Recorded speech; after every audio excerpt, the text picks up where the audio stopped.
ನಮ್ಮ ರಾಷ್ಟ್ರ ಕಂಡಂಥ ವಿಶೇಷ ವ್ಯಕ್ತಿತ್ವದ ಡಾಕ್ಟರ್ ಮನಮೋಹನ್ ಸಿಂಗ್ ಅವರನ್ನು ನಾವು ಕಳ್ಕೊಂಡು ಈ ದೇಶ ಬಡವಾಗಿದೆ. ಯಾಕೆಂದರೆ ಅವರು ಹೆಚ್ಚು ಮಾತನಾಡಲಿಲ್ಲ. ಅವರು ಭಾಷಣಗಳಕ್ಕಿಂತ ಹೆಚ್ಚು ಕಾರ್ಯದಲ್ಲಿ ದೇಶವನ್ನು ಪ್ರಗತಿಯನ್ನು ಸಾಧಿಸಿದರು.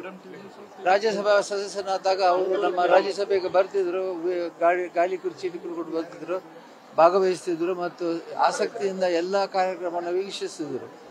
ದೇಶಕ್ಕೆ ನಮಗೆ ಬೇಕಾದದ್ದು ಸುಸ್ಥಿರತೆ ಅಂದರೆ ಇವತ್ತಿನ ನೆಮ್ಮದಿಯಲ್ಲ, ದೀರ್ಘಕಾಲದ ಮುಂದಿನ ಜೀವನದಲ್ಲಿ, ಮುಂದಿನ ವರ್ಷಗಳಲ್ಲಿ ಈ ದೇಶದಲ್ಲಿ ಏನೇನು ಪರಿವರ್ತನೆಗಳಾಗ್ತದೆ, ಏನೇನು ಬದಲಾವಣೆ ಆಗ್ತದೆ, ಅದರ ಬಗ್ಗೆ ಚಿಂತನೆ ಮಾಡಬೇಕು ಅಂತ ಒಬ್ಬ ಚಿಂತಕ ಡಾಕ್ಟರ್ ಮನಮೋಹನ್ ಸಿಂಗ್ ಅವರು ಯಾವುದು ಕೂಡ ಇವತ್ತಿನ ವಿಷಯ ಮಾತಾಡ್ತಿರಲಿಲ್ಲ. ಮುಂದೆ ನಾವು ಹೇಗೆ ಸಾಧನೆ ಮಾಡ್ಬೋದು, ಅನೇಕ ರೀತಿ ದೇಶವನ್ನು ಮುಂದೆ ಒಯ್ಬೋದು ಅಂತ ಹೇಳಿ ಮಾಡಿದ್ದಾರೆ.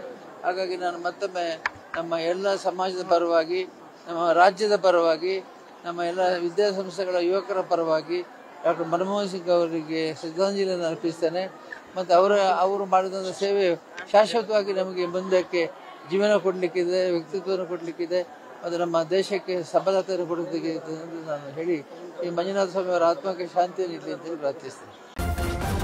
ನ್ಯೂಸ್ ಫಸ್ಟ್ ನಿರ್ಭೀತಿಯಿಂದ ನಿಮ್ಮ ಪರವಾಗಿ.